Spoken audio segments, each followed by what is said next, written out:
Hello everybody, this is Captain Jirwa bringing you another Pokemon Showdown battle. As you can see, I've got another new team preview layout just because I wasn't completely happy with the other ones. Hopefully this one will do though. Anyway, let's just get right into this team preview. As you can see, this is an RU battle. It's a team that I made a little while ago. I haven't really used in videos just because I have the defensive core of physically defensive Mandibuzz and specially defensive Rest Talk Heal Bell Lantern, which is really hard to break and usually ends up with really long battles, which I'm not a fan of. Anyway, though, it's a really good core, though, because they really don't share any common weaknesses, except if the opponent has Edgequake. Anyways, I also have Stealth Rocking Nidoqueen, which I don't really use anymore because Stealth Rock kind of just hinders its abilities. Sub-Bulk Up Gallade, Sub-Split Haunter, because Ghost types I still say have a lot of initiative in RU, and a Life Orb Entei with HP Grass. My opponent's got some stuff, not as standard RU as you would think. There's no Slowking or anything, or Nidoqueen, which is good. He does have the Galvantula, which is a huge offensive threat. Even though I have Lantern, if it specs, it is still a huge threat. And a Poliwrath, which I have no easy way of taking down because I don't have Thunderbolt on Nidoqueen. Other than that, though, I think I have checks for the rest of his guys. So let's just get right into this battle. Alright, so I just decided to lead with my Nidoqueen because it is my Stealth Rock user and can put pressure on a lot of things on his team. But he decides to lead up with the Moongus, and I know I could hit it pretty hard, but I know I won't be able to kill it, and it's just going to spore me back. And I know I need Nidoqueen because Nidoqueen's really beastly. And so I go into Lantern because I am Rest Talk. I can take that Spore. This turn I thought he would double Spore, though. That is Stun Spore. And I go for the Sleep Talk and the rest, just trying to maybe get a Discharge Pair on him. But it turns out that he's actually a Life Orb Amoonguss, which is pretty interesting. I'm not going to knock it because I actually have been wanting to run one of those myself. I haven't gotten around to it yet, though. Mainly because Amoonguss is UU on PO, but anyway, now that I'm pretty sure he doesn't have Stun Spore, I'm going to go into my Entei because I can threaten him out with the super effective Flare Blitz. And yeah, I thought he would switch into his Poliwrath because Poliwrath is one of the best Entei counters there are in the RU tier, especially if it's physically defensive. But for some reason, he decides to switch into Kling Klang, and I'm like, that can't take a Flare Blitz. What are you doing? I'm not going to knock it, though, because it actually works out pretty good for him, because he's going to be able to get up a Shift Gear, and then just the next turn is going to be able to take out my Gallade with a Gear Grind. So it was a really weird play, but it works out. So, I mean, whatever. Anyway, though, I'm just going to go right back into my Entei, because since I resist the Steel type, I can take any hit that he has and just take him out with a Flare Blitz, and it'll be all fine and dandy. However, though, I'm really low on health now, so I'm really not going to be as useful as I could have been, because Entei is really a huge threat in RU. Like, even when they have a check to it, it's just, Anyway, so Chinchino is a really big threat, and you're saying, wait, why'd you send in Mandibuzz? Because look at the bulk, man. Look at the bulk. That was a super effective hit from a Chinchino. That was like a quasi 120 power base move, and Mandibuzz just took that like nothing, man. Physically defensive Mandibuzz is a beast. Smogon says run specially defensive. I say run physically defensive. Anyway, though, he's just going to go into Hariyama just to threaten me with a Stone Edge. I just decided to foul play just to see what he was going to do, see what set he was, that type of thing, as he is going to go for the Stone Edge. And I take this pretty well, because this Mandibuzz pretty good. Anyway, turns out he's Guts and that he has Stone Edge, so now I feel pretty safe switching into my Nidoqueen because I'm fairly certain, since he has Stone Edge, that he's not going to have Ice Punch, and I know I can take that close combat pretty decently because Nidoqueen's got natural bulk, even though I don't have any HP EVs or defense EVs. I'm honest max special attack and max speed, and now I can threaten him out, and basically now something on his team doing Earth Power.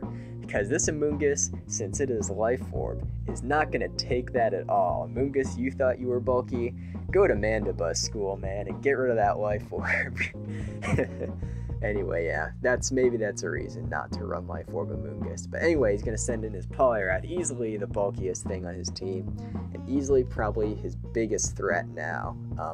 So I'm going to go into Lantern just to kind of scout what set he is. If he's physically defensive with Scald and Toxic, I could just shut him down. But he has Waterfall, so I'm thinking, he might be Sub Punch, he might be like Bulk Up with Circle Throw. So I go into Haunter just to scout to see if he has the Circle Throw. It turns out he goes for Sub, so I'm like, oh crap, this is probably Sub Punch, which is the extremely threatening set, and that's the one that I use. So I know I just have to stay in and basically sack my Haunter just to take out his Sub, and then on the next turn get some pretty solid damage off with the Shadow Ball.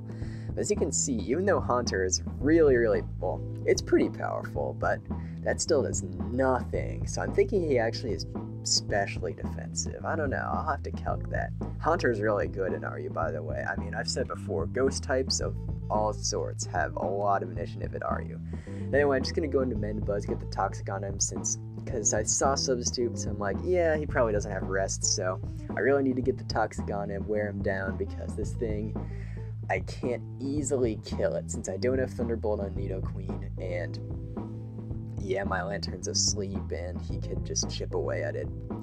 And I really need a Lantern for Galvantula. But anyway, I get the Toxic and the Dawn on him, and I'm just sitting in here, just taking these hits like a beast, and just not dying at all, just like Mandibuzz does. And he finally gets sick of it, and he's like, you know what? I need to bring in my thing with Thunder so I can kill you. But since I have a Nidoqueen and a Lantern left, I'm like, yeah, you're probably not going to go for Thunder. You're going to go for Bug Buzz or Giga Drain, so I'm not going to switch. And he does indeed go for the Bug Buzz, and I take that. And that damage definitely suggests that he is Scarfed. If he was Choice Specs, he may have been able to run through the rest of my team, because that thing's power is just ridiculous. But since he's Scarfed, I think I can handle it. I go into Nidoqueen now because I know now something else is going to die, which is, Nidoqueen is kind of like Terrakion, the same philosophy with Terrakion and OU. You just sack something, bring it in, and something dies. As you can see there, his Hariyama dies. Now that play that he made was very crucial, because he could have either sacked his Galvantula, Poliwrath, or Hariyama, obviously. And he decided to sack Hariyama. Now Hariyama, if it had double priority, like a lot of them do with their guts, then if he kept it, he might have been able to pull out the victory very easily, because if he sacked his Galvantula, or if he sacked his Poliwrath and brought in Hariyama, went for the double priority, he could have just swept my team with Giga Drain or Bug Buzz. But he decides to sack Hariyama, which either means that he didn't have the double priority or he just made a bad play. So now me and the opponent are on pretty even footing, because he still has his Poliwrath left, which can probably still live in Earth Power from my Nidoqueen, and he has a Galvantula left, which can't OHKO my Nidoqueen, but it can take it out in 2 hits and then take my Lantern out. So let's just see what happens. Okay, I believe here he sends in Poliwrath just because he is fairly certain he can live a hit, and I don't want to eat a Waterfall, so I go into Lantern, because I can take these hits pretty well, even though I'm not physically defensive. This Lantern is pretty good. And he makes another very bad play, I think, and switches out into Galvantula, because on this turn I am going to Sleep Talk the Discharge, and I do run Discharge for I get it, which is very good. If he stayed in, he might have been able to chip me down. I'm not quite sure. I might have been able to wake up and get another rest off, and if that was the case, then I would have just instantly won, but that is not the case. So I get the Para on the Galvantula, and I'm like, okay, this is great, because now I can basically just let Lantern die, because I need to die, because he's Giga Draining, and if I rest, he'll get all his health back. I can let Lantern die, bring in Nidoqueen, and then outspeed the Galvantula now, and then basically, hopefully, take out his Poliwrath with an Earth Power. That was my plan. I'm like, alright, sweet, this is gonna die.